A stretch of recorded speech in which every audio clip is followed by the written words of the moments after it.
The silence of the offseason, often a period of quiet recovery and strategic maneuvering, carried a distinct lingering ache for the Indiana Fever franchise and its devoted fanbase. That ache was not born from failure, but from proximity, the searing pain of getting impossibly close only to have the finish line snatched away by a confluence of fate, exhaustion, and catastrophic injury. The moment burned into memory remains September 30th, the agonizing fifth game of the WNBA semifinals against the formidable Las Vegas Aces, a contest that stretched into overtime, demanding everything the depleted Fever roster had left to give, and still resulting in a defeat that, months later, continues to sting with the sharpness of fresh wounds. It was a staggering exhibition of resilience, yet ultimately a testament to how profoundly the team had been crippled. The Fever had fought tooth and nail through the postseason bracket, navigating treacherous waters without several of their most essential tactical weapons. Aaliyah Boston, one of the foundational cornerstones of the team's success, fouled out before the overtime period could even begin, leaving a gaping void in the paint. Kelsey Mitchell, the relentless offensive engine, suffered a debilitating leg injury in the crucial closing moments of regulation time, forcing her to the sidelines when her firepower was needed most desperately. And beyond the immediate casualties of that fateful night, the team had already been operating under severely diminished capacity, notably without the expected contributions of key veterans like Sophie Cunningham and the star power of Caitlin Clark, both ruled out long before the final buzzer sounded on their season. But even that dramatic, injury-riddled playoff finale did not capture the full scope of the human cost exacted by the 2025 WNBA campaign. For some members of the Indiana Fever, the competitive silence had begun much earlier than September. The true prolonged layoff, the sort that demands surgical intervention and months of grueling isolated rehabilitation, belonged to players who were forced to watch the climax of the season from the lonely periphery of the bench. Among this group, bearing the weight of a premature ending, was the dynamic guard Aari McDonald. Her season came to an abrupt screeching halt back in early August when she suffered a broken foot, an injury so severe it necessitated season-ending surgery, instantly converting her from a crucial rotational piece to a spectator facing an uncertain timeline for recovery. Now, after 151 days marked by casts, physical therapy, and the grinding psychological toll of absence, the competitive lights have been flicked back on. The highly anticipated second season of the unrivaled 3-on-3 Women's Basketball League is officially underway, having tipped off its opening slate of games on the 5th day of January. For women's basketball aficionados, this arrival signals the end of the long dry spell, offering the first opportunity to see some of the league's preeminent talents back in full competitive flight, often for the first time since September or, in the case of McDonald, far earlier. For Aari McDonald, the beginning of the unrivaled season is far more than just a return to action. It is a profound, deeply personal milestone. She has taken her talents to the unrivaled court as a member of the Breeze BC team. And just hours before Breeze BC was set to face Phantom BC in their opening contest on January 5th, McDonald took to social media to share a message that instantly resonated across the women's basketball community, a candid and emotionally charged statement that laid bare the significance of the moment. "Today is my first time playing in almost 5 months," McDonald wrote, a simple declaration that quickly racked up nearly 57,000 views on X in just a matter of hours. The message was a flashpoint of collective relief and support. The sentiment captured not just the physical recovery, but the mental fortitude required to overcome such a substantial setback. The Indiana Fever organization itself, recognizing the monumental nature of their players' journey back to the court, publicly acknowledged the moment, replying to her X post with a concise, powerful expression of endorsement, "Go Aari." This exchange underscored the unity and hope surrounding McDonald's return, signaling that her success in this Winter League is intrinsically linked to the franchise's own aspirations for future health and cohesion. To fully grasp the magnitude of Aari McDonald's return, one must travel back through the calendar to the precise moment her season was extinguished, a day that felt less like a single loss and more like a cascading failure of the franchise's competitive integrity. Her injury occurred during the Fever's brutal encounter against the Phoenix Mercury on August 7th. That date, August 7th, 2025, stands as perhaps the single most devastating day in the Fever's recent history, a moment when the injury plague that had been stalking the roster finally descended with terminal force. McDonald's broken foot was terrible enough, but the tragedy of that evening did not stop there. In the same exact game, another critical piece of the roster, Sydney Colson, suffered a torn ACL, an injury that also immediately ended her season and required an even longer road to recovery. The physical cost extracted by that single night was unprecedented. Compounding this, the wider context of that brutal stretch of the schedule reads like a medical report from a war zone. Just 10 days later, on August 17th, Sophie Cunningham was hit with her own season-ending knee injury, further decimating the team's depth and veteran leadership. And even Caitlin Clark, whose absence was already being felt acutely, found her return timeline tragically extended right before that fateful August 7th contest. Clark, who had initially re-injured her groin back on July 15th, was still on the sidelines, trying desperately to find a path back. Yet, while warming up on the court before the Fever's disastrous matchup against the Mercury, Clark suffered a sprained ankle. It was a seemingly minor setback in isolation, but coming atop the existing groin injury, it was enough to push her expected return date out of the realm of possibility, effectively forcing her out for the duration of the 2025 WNBA season.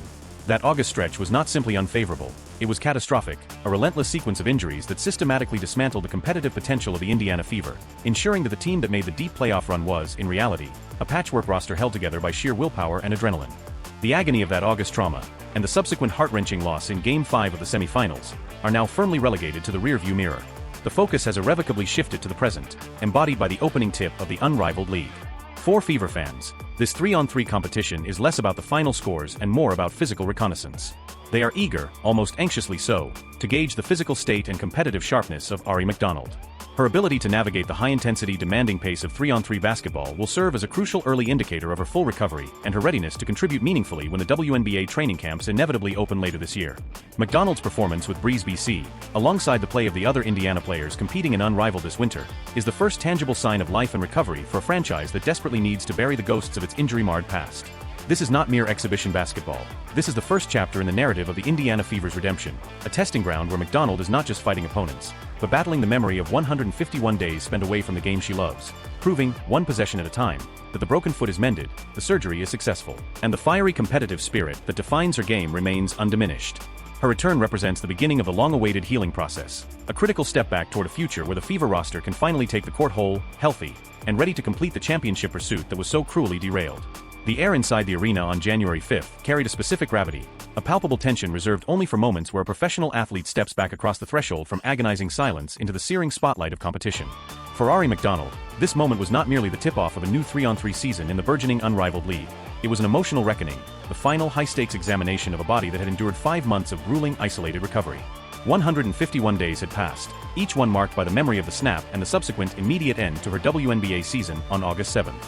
That fateful game against the Phoenix Mercury had been more than just a loss for the Indiana Fever. It was an organizational catastrophe, a deep structural tremor that saw McDonald exit with a broken foot requiring immediate season-ending surgery, and Sydney Colson tear her ACL in the same devastating contest. The psychological weight of that collective trauma lingered, and for McDonald, every step she took back onto the court carried the burden of those shared injuries and the heartbreak of the team's eventual, agonizingly short playoff run. The message McDonald shared on social media, brief but loaded with significance, served as the ultimate pre-game declaration. Today is my first time playing in almost 5 months. This statement transcended a simple update. It was a vulnerable admission of the physical and psychological toll required to mend a broken bone in the very appendage upon which her professional life depends.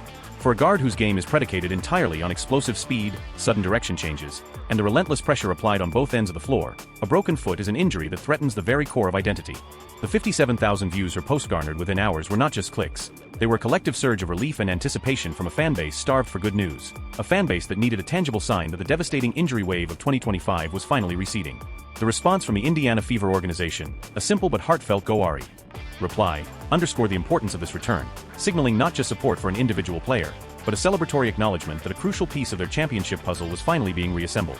McDonald's appearance for the Breeze BC team in the Unrivaled league against Phantom BC was the first essential step toward normalizing her athleticism and rediscovering her explosive burst. The 3-on-3 format of Unrivaled is, in fact, an intensely demanding crucible, perhaps even more physically testing than the full 5-on-5 game in certain respects. The lack of substitutions and the continuous quick-strike nature of the half-court game demands immediate, high-impact bursts of speed and lateral agility, putting tremendous stress on surgically repaired joints and bones. This environment, therefore, serves as the perfect, yet intense, litmus test for McDonald's recovered foot, offering the necessary exposure to top-tier defensive pressure and offensive requirements without the full grind of a WNBA schedule. Fans understood that watching her perform here was not just watching off-season exhibition. It was observing a critical phase of pre-training camp rehabilitation under competitive fire. The sheer depth of the injury crisis that defined the latter half of the 2025 WNBA season provides the essential context for why McDonald's successful return matters so profoundly. Her injury on August 7th was part of a relentless, brutal stretch that Fever fans wish desperately to forget. Following McDonald's surgery and Colson's ACL tear on that same day, the roster was further decimated just 10 days later when Sophie Cunningham suffered her own season-ending knee injury. And lurking in the background was the specter of Caitlin Clark's continued absence, having been sidelined earlier in July after re-injuring her groin and then suffering a crucial sprained ankle while warming up before the calamitous August 7th contest, effectively cementing her non-participation for the remainder of the season. To see McDonald, one of the first dominoes to fall in that horrific cascade, finally back on the court represents the first significant reversal of that persistent, dark fate. It is the beginning of the restoration of organizational health. The impact of these injuries on the Fever's postseason destiny cannot be overstated. Even without McDonald, Cunningham, Clark, and the briefly available Colson, the remaining core, led by Aaliyah Boston and Kelsey Mitchell, managed a miraculous run to Game 5 of the WNBA semifinals against the formidable Las Vegas Aces. That overtime defeat, still stinging months later, was the ultimate what-if scenario, a painful demonstration of how close they came despite the staggering attrition. The image of Mitchell exiting the court with a leg injury late in the decisive Game 5, coupled with Boston fouling out before the extra period began, solidifies the narrative. The Fever did not lose due to lack of heart or talent, but due to a catastrophic lack of healthy bodies. This is precisely why Ari McDonald's return in Unrivaled offers more than just feel-good material. It is a vital indicator of future competitiveness. If McDonald demonstrates the same explosive capability and defensive tenacity that defined her pre-injury play, it means the Fever will enter the next WNBA season not merely whole, but deeper and more resilient than the beleaguered squad that finished 2025. Her performance in the 3-on-3 circuit is, therefore, a preliminary check on the team's ability to maintain pace and pressure for 40 minutes without crumbling under inevitable late-season fatigue or unforeseen injuries. The depth provided by a fully recovered McDonald is the insurance policy the Fever desperately needed and failed to secure last year. Fever fans are now fixated on the unrivaled results, not just for McDonald, but to gauge the readiness and physical state of every Indiana player competing. The sight of these stars playing competitive basketball again, especially the players like McDonald who were ripped from the court mid-season, provides a much-needed psychological boost ahead of training camp. The focus has shifted completely from the agony of the September 30th overtime loss to the palpable, rising anticipation of a fully loaded roster, finally ready to realize the potential glimpse during the first half of the 2025 campaign. Ari McDonald's heartwarming message and subsequent return to the floor is the definitive signal that the long, dark chapter of Fever injuries is concluding. It is a testament to personal resilience and professional dedication, transforming a career-threatening setback into a powerful narrative of comeback. The journey back across those 151 days culminates now, not just in a competitive game, but in the restoration of a foundational piece of a team with championship aspirations. The pain of the past season still stings, but McDonald's return provides the first concrete evidence that the Fever is rising from the debris, poised and fully armed for the intense battles of the upcoming WNBA calendar, with a promise of fulfilling the destiny that was so cruelly derailed the summer before. The unrivaled court is simply the launchpad. The real goal is the WNBA Finals, and McDonald's healthy return is the critical first step on that long-awaited path to redemption.